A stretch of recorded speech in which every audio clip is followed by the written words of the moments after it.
मेरा बॉयफ्रेंड निकला मेरा देवर। टीना की शादी उसकी मर्जी के बिना उसके पापा एक अच्छे घराने में तय कर देते हैं, पर टीना ये शादी नहीं करना चाहती थी।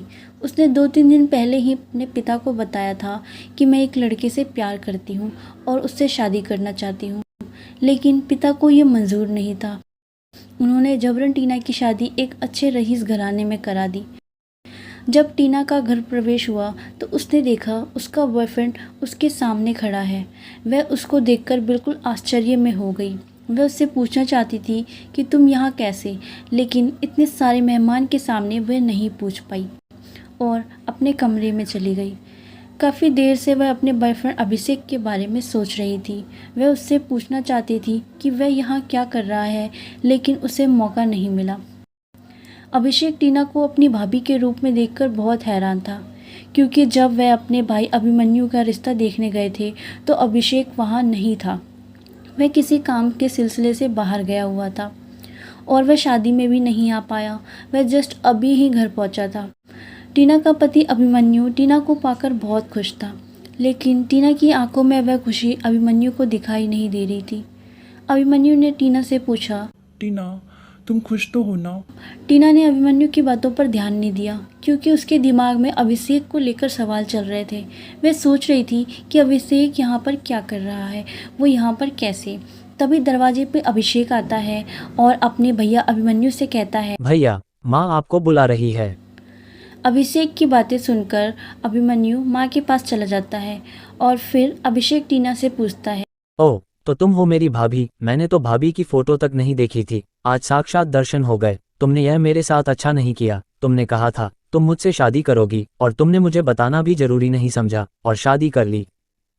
इस पर टीना कहती है, मैं क्या करूं अभिषेक, मैंने जैसे ही पिताजी को तुम्हारे बारे में बताया, उन्होंने 2-3 दिन के अंदर में ही मेरा रिश्ता पक्का कर दिया और मेरी शादी कर दी।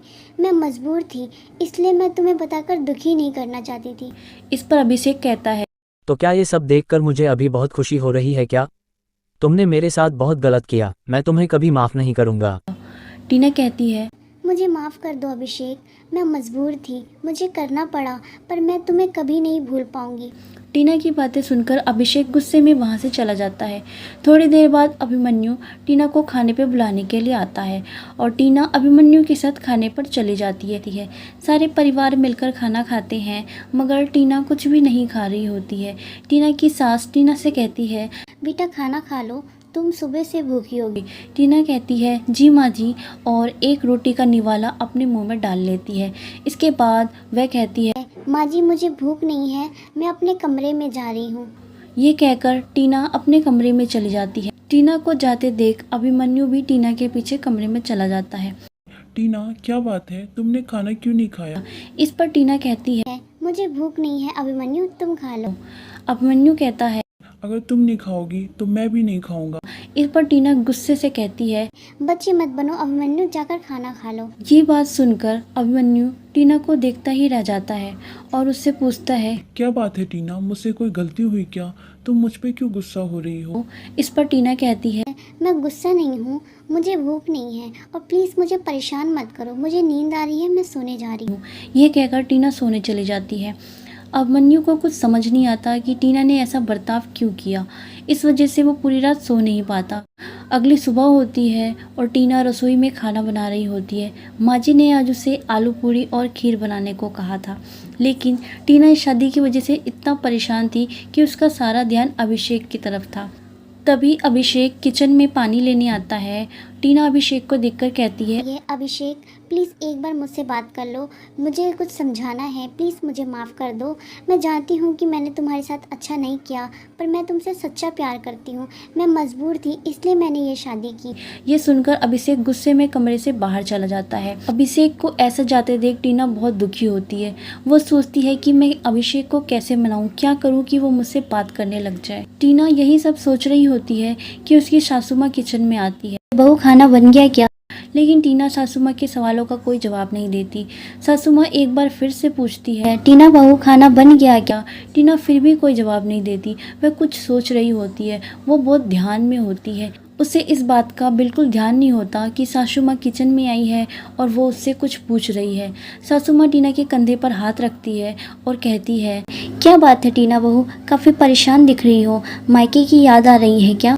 टीना अचानक से सासू माँ को अपने सामने देखकर हकबका जाती है और कहती है, हाँ हाँ माँ जी, मुझे मेरे घर वालों की याद आ रही है। मैं एक कॉल करने जा रही हूँ। ये कहकर टीना किचन से चली जाती है। थोड़ी देर बाद सब खाने पर बैठते हैं और टीना सबके लिए खाना परोसती है। आज उसने पूरी सब्जी खीर के अलावा भी कुछ बनाया था, वो था बिरयानी। बिरयानी अभिषेक को बहुत पसंद है। ये सोचकर टीना ने बनाया, शायद इसे खाकर अभिषेक का गुस्सा थोड़ा कम हो जाए और वो उससे बात करने लग जाए। जब टीना अभिषेक को बिरयानी परोसती है तो अभिषेक टेबल पर से उठ के बाहर चला जाता है। यह देखकर सारे घर वाले सोचने लगते हैं, अभिषेक को क्या हुआ? तभी अभिमन्यु कहता है, माँ चिंता मत करो, शायद उसका भी खाना खाने का मन नहीं होगा, वो बाद में खा लेगा। सारे खाना खा लेते हैं। इसके बाद अभिमन्यु ऑफिस के लिए जाने लगता है। जाते वक्त वो टीना से बोलता है, टीना आज हम मूवी देखने चलेंगे, शादी के बाद ये हमारी पहली मूवी होगी। इस पर टीना मूवी के लिए मना कर देती है, जिससे अभिमन्यु का मूड ऑफ हो जाता है और वो चुपचाप ऑफिस के लिए चला जाता है। शाम का वक्त होता है। टीना किचन में चाय बना रही होती है। तभी अभिमन्यु ऑफिस से आ जाता है और टीना को आवाज़ लगाता है, टीना मेरे लिए चाय लाना प्लीज। टीना अभिमन्यु के लिए चाय लाती है। वह चाय पीता है और कहता है, टीना ये क्या, तुमने चाय में चीनी ही नहीं डाली। टीना कहती है, और सॉरी, मैं अभी लेकर आती हूँ। टीना चीनी किचन से लेकर आती है। तभी अभिषेक भी वहाँ पर आ जाता है। अभिषेक को आता देखकर टीना कहती है, अभिषेक आप भी चाय पी लो। उस पर अभिषेक मना कर देता है और अपने कमरे में चला जाता है। इस बात से टीना बहुत दुखी होती है।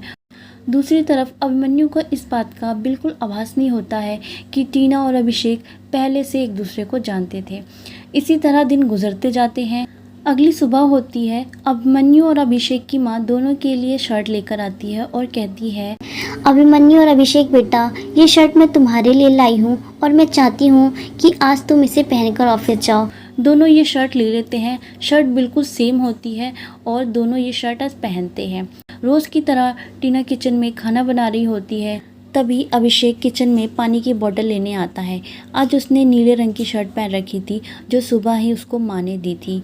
टीना अभिषेक को देखकर अभिषेक से बात करने की कोशिश करती है, पर अभिषेक वहाँ से चला जाता है। टीना इस बात से बहुत दुखी होती है कि अभिषेक उससे बात नहीं कहता। वह मन ही मन कहती है, आज तो मैं अभिषेक से बात करके ही रहूँगी। उसको मुझे माफ़ करना ही होगा। मैं और बर्दाश्त नहीं कर सकती। मुझे उसका गुस्सा रहना बिल्कुल अच्छा नहीं लगता।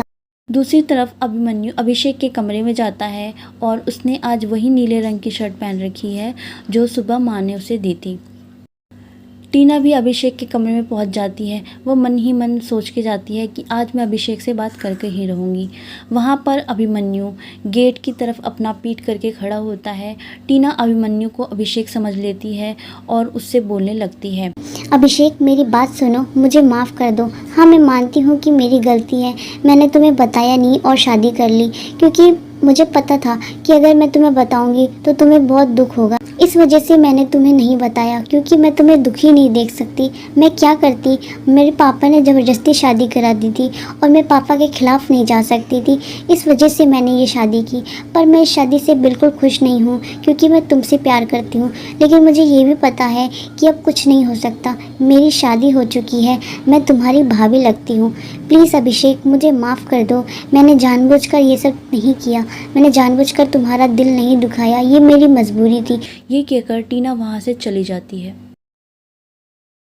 अभिमन्यु ये सब सुनकर हैरान हो जाता है।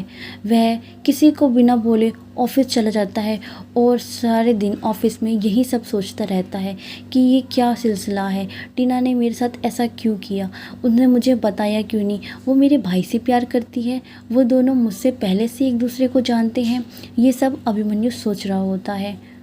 दूसरी तरफ टीना वापस किचन में चली जाती है। उसे इस बात का बिल्कुल भी खबर नहीं होता कि कमरे में अभिषेक नहीं बल्कि उसका पति अभिमन्यु था। शाम का वक्त होता है। अभिमन्यु के घर आने का टाइम हो जाता है, लेकिन अभिमन्यु उस समय घर नहीं पहुंचता। बहुत देर हो जाती है। टीना अभिमन्यु को कॉल करती है, लेकिन वो कॉल भी नहीं उठाता। टीना और उसकी सासू माँ अभिमन्यु का काफ़ी देर से वेट कर रही होती हैं, लेकिन अभिमन्यु घर नहीं आता। बहुत देर हो जाती है, सब परेशान हो जाते हैं। सासू माँ टीना से पूछती है, क्या हुआ टीना बहू, अभिमन्यु अभी तक घर क्यों नहीं आया, ना ही फ़ोन उठा रहा है। टीना कहती है, माँ जी मुझे भी नहीं पता, मैंने भी काफ़ी फ़ोन किए उन्हें, लेकिन उन्होंने मेरा फ़ोन नहीं उठाया। क्या हो गया है उसे, अभी तक घर क्यों नहीं आया, बहुत देर हो गई, मैं उसके ऑफिस में फ़ोन करती हूँ। अभिमन्यु की माँ ऑफिस में फ़ोन करती है। तब उसे वहाँ से पता चलता है कि अभिमन्यु तो 7 बजे ही यहाँ से निकल गया था। टीना और उसकी सासू माँ को इंतज़ार करते करते 11 बज जाते हैं। काफ़ी देर हो जाती है और सोफ़े पर बैठे बैठे ही उनकी आंख लग जाती है। तभी 12 बजे अभिमन्यु घर पहुंचता है। वह नशे की हालत में होता है। अभिमन्यु अपने कमरे में जा रहा होता है, तभी मेज़ पे रखा फूलदान उसके हाथों से नीचे गिर जाता है और टूट जाता है। फूलदान के टूटने की आवाज़ से टीना और अभिमन्यु की माँ उठ जाती है। वो अभिमन्यु को देखती हैं और उनसे पूछती है, क्या बात है बेटा, तुम कहाँ थे। लेकिन अभिमन्यु कुछ नहीं कहता। वह चुपचाप अपने कमरे में चला जाता है। टीना भी उसके पीछे पीछे कमरे में चली जाती है। वह उससे पूछती है, तुम कहाँ थे, इतनी देर हो गई, तुम घर क्यों नहीं आए, कहाँ रह गए थे तुम। लेकिन अभिमन्यु कुछ नहीं कहता। टीना भी चुप हो जाती है और चुपचाप बेड पे बैठ जाती है। थोड़ी देर बाद अभिमन्यु कहता है, टीना तुम मुझे पसंद नहीं करती ना, तुम मुझसे प्यार नहीं करती ना, मैं तो तुम्हें बहुत पसंद करता था, तुमने मेरे साथ ऐसा क्यों किया। ऐसा नहीं है, आप ये कैसी बातें कर रहे हैं। हाँ ऐसा ही है, तुम मुझे पसंद नहीं करती थी, तुमने मुझसे शादी क्यों की। मैं तो तुम्हें बहुत पसंद करता था और हमेशा करता रहूँगा, और मैं तुम्हें हमेशा खुश देखना चाहता हूँ। ये कहकर अभिमन्यु टीना को बाहर लेके आ जाता है और अपनी माँ को आवाज़ लगाता है, माँ इधर आओ। माँ आती है।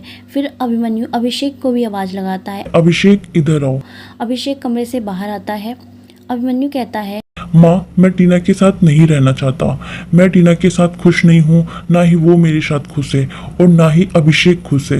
सब अभिमन्यु की तरफ देखने लग जाते हैं कि अभिषेक खुश क्यों नहीं है। अभिषेक भी अभिमन्यु की तरफ देखने लग जाते हैं। भैया आप ये कैसी बातें कर रहे हैं, मैं बहुत खुश हूँ, मैं किस बात से दुखी होऊंगा। बेटा ये तू कैसी बातें कर रहा है, शायद तू नशे में है इसलिए तुझे पता नहीं तू क्या बोले जा रहा है। नहीं माँ, मैं बिल्कुल होश में हूँ और मैं सही कह रहा हूँ। हम तीनों में से कोई खुश नहीं है। टीना और अभिषेक एक दूसरे से प्यार करते हैं, वो एक दूसरे को हमारी शादी से पहले से जानते हैं।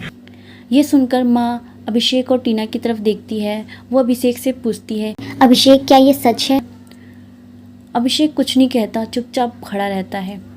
अभिमन्यु कहता है, हाँ माँ ये सच है, मैंने खुद टीना के मुंह से ये सुना है। टीना अभिमन्यु की तरफ देखने लग जाती है। अभिमन्यु टीना से कहता है, टीना मुझे सब पता चल चुका है, तुमने ये शादी मजबूरी में की है, तुम अभिषेक से प्यार करती हो। इस पर टीना कहती है, नहीं ऐसा नहीं है, मैं शादी से खुश हूँ, आप ये कैसी बातें कर रहे हैं। अभिमन्यु टीना से कहता है, टीना मुझे सब पता चल चुका है, तुम मुझसे नहीं मेरे भाई अभिषेक से प्यार करती हो। अभिमन्यु माँ से कहता है, माँ देखो इस शादी से ना मैं खुश हूँ, ना अभिषेक खुश है और ना टीना खुश है, इसलिए मैं चाहता हूँ कि आप अभिषेक की टीना से शादी करा दें। मैं टीना को खुश देखना चाहता हूँ और उसकी खुशी में ही मेरी खुशी है। इस पर अभिषेक कहता है, भैया ऐसा नहीं हो सकता, अब बहुत देर हो चुकी है, आप अभी नशे में हैं, आप जाकर कमरे में आराम करो।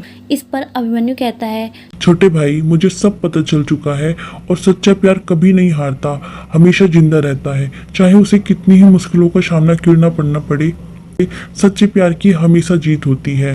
अभिमन्यु अपने छोटे भाई को अपनी कसम देता है और शादी के लिए मना लेता है। अभिमन्यु अभिषेक से कहता है, भाई अगर तू मुझे अपना सच्चा भाई मानता है तो इस शादी के लिए मना मत करना, क्योंकि इसी में सबकी खुशी है। टीना भी खुश रहेगी, तुम भी खुश रहोगे, और टीना खुश रहेगी तो मैं भी खुश रहूंगा। इस तरह अभिमन्यु अभिषेक को राजी कर लेता है। दूसरी तरफ उसकी माँ भी शादी के लिए राजी हो जाती है। टीना भी शादी के लिए राजी हो जाती है। अभिमन्यु और उसकी माँ अभिषेक और टीना की शादी करा देते हैं। टीना और अभिषेक दोनों की ही खुशी खुशी शादी हो जाती है और वह खुशी खुशी अपना जीवन जीने लगते हैं।